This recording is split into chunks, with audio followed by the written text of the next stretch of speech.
Olá, mais aqui uma dica aqui do canal, né? Dicas e conserto, né? Quero só falar aqui sobre a questão de barulho e ventilador quando você rebobina, certo? Rebobinou o motor, às vezes a velocidade fica fraca. Aqui nós temos aqui, ó, aqui pra cá é um grupo de bobina, ó, né? Ela vai nessa ranhura aqui e aqui tem outro grupo e assim por diante, certo? São 4 grupos, tanto de trabalho como auxiliar. Então quando um fio desse aqui, só uma espira, né? Você vê que ele tá bem coladinho aqui no outro lado aqui, ó.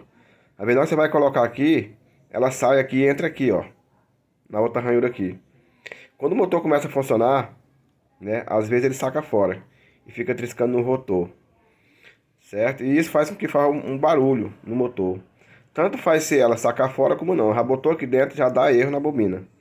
Então eu vou mostrar dois vídeos aí, né, que me mandaram para fazer um diagnóstico. Um foi para fazer o diagnóstico, o outro já foi já o resultado já, né, do que foi feito lá, né, e ele encontrou realmente o fio do jeito que eu tô falando aqui, certo? Fora, né, não estava, ou seja, tinha um que estava fora. E esse fora geralmente ele entra aqui dentro.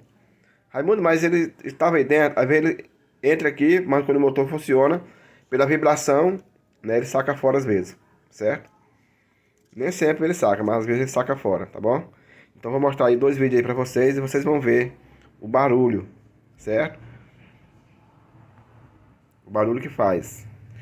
Foi do meu amigo Aldalberto, diretamente de Fortaleza, né? Ele mandou esse vídeo fazer um diagnóstico, o vídeo, né? E eu postei aqui no canal, falei com ele, disse pode postar. Então se você tem um vídeo aí, né, um ventilador, né, grava um vídeo e manda pra mim que eu faço o diagnóstico. E você concordando, eu posto no YouTube para mostrar o resultado depois. Ok? Então tá aí. Vou ligar ele aí.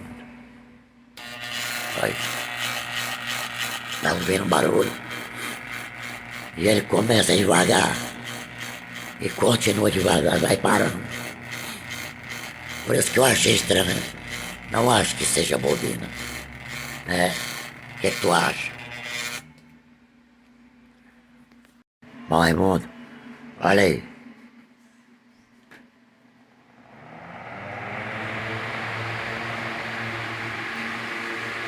Glória a Deus! Acabou aquele barulhão e a velocidade voltou total. Oh, maravilha! Muito obrigado, meu irmão.